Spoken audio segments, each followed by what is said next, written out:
Most of us have seen the homeless camps along the interstate in southern Colorado. Lately, those tent cities have been expanding, and it's going to be weeks before the Colorado Springs City Council addresses that very visible homeless issue with a proposed ordinance to ban camping on city land. To see what it's like, 11 News reporter Rick Montanez and photojournalist Vince Autry went down to the camps after dark. I need help, please, I'm sorry. It's 10 o'clock on a Friday night as we make our trek down for a stay in the tent city. This is the camp that we're going to be staying in, which is actually right underneath the on-ramp for the freeway. You see cars driving right over it. This is it. This is the camp for tonight, so we're just going to try to stay warm and see exactly what it's like. For the first hour of the night, we sit and talk with Karina. She's been on the streets for months. As she burns trash, newspapers, and some firewood to stay warm, Karina worries about her boyfriend. He's been gone from the campsite for hours. He's usually like the life of the party. About a half hour later, Chris Torres returns to the camp, stumbling. He says he's drunk. Minutes later, Karina says Chris hits her in the face. I just want to let go. Police showed up shortly after that and took Chris away in cuffs. Brett Iverson is one of 3 officers in the Homeless Outreach Team, or HOT Team, for the Colorado Springs Police Department. He says this is what cops at the camps deal with every night. Does that become taxing on the Colorado Springs Police Department to have officers respond there so often? Absolutely. You know, we're shorthanded as it is. Our officers are running call to call to call. In the last month, Springs police officers have answered about 80 to 90 calls just to the tent cities for panhandling, disturbances, and assaults.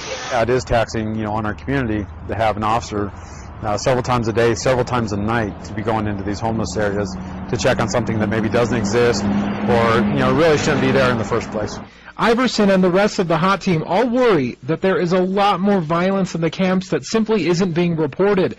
He tells me a homeless man was assaulted a few weeks ago, beaten, unconscious. They thought he was dead after they assaulted him, so they tried to roll him up in a tarp or a blanket and throw him in the creek bed. He survived and got medical help, but Iverson says there are many more violent attacks like this. The homeless live in fear that they might be the next one to be assaulted. It's not a safe situation for anybody down there, not for people who go down to try to do good things or for the people who live there. Bob Holmes, the executive director for Homeward Pikes Peak, says a lot of the danger and violence in the camps often stems from the fact that many who live here have some form of a mental illness, and it's not always diagnosed or treated properly. For people that are severely mentally ill, what they do sometimes is self-medicate with alcohol.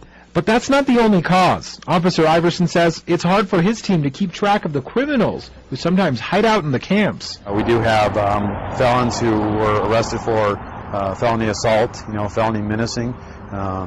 We've got, people with HIV, full-blown AIDS, Hep C, meningitis. We've got so many, issues going on that it's becoming a big concern.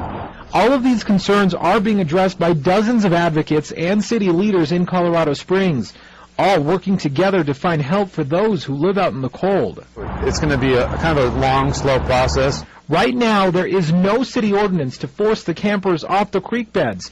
But next month, Colorado Springs Police will present a new ordinance to ban camping on city land. Nothing's going to happen overnight. We're not going to go down there and start kicking everybody out, tell them to get their stuff and leave. Advocates and city leaders hope eventually the homeless numbers will come down and the tents will too. And community homeless assistance programs like Springs Rescue Mission and Homeward Pikes Peak are working on alternative housing options. One idea that just started includes using the El Paso County Detox Center for help with sobriety, but that's just one of the several ideas that are in the works for now. So there's still a lot of work to be done before any decisions about the tent cities are made. I'm Rick Montanez, KKTV 11 News. Now, Rick also tells us homeless assistance groups in Colorado Springs say members of the homeless community need to become more accountable for themselves. And we're told that will not happen unless people stop taking donations directly to the camps. Instead, we're all asked to call 211 to find out which organizations need donations so you can help, or find out exactly how you can help out. You can do that by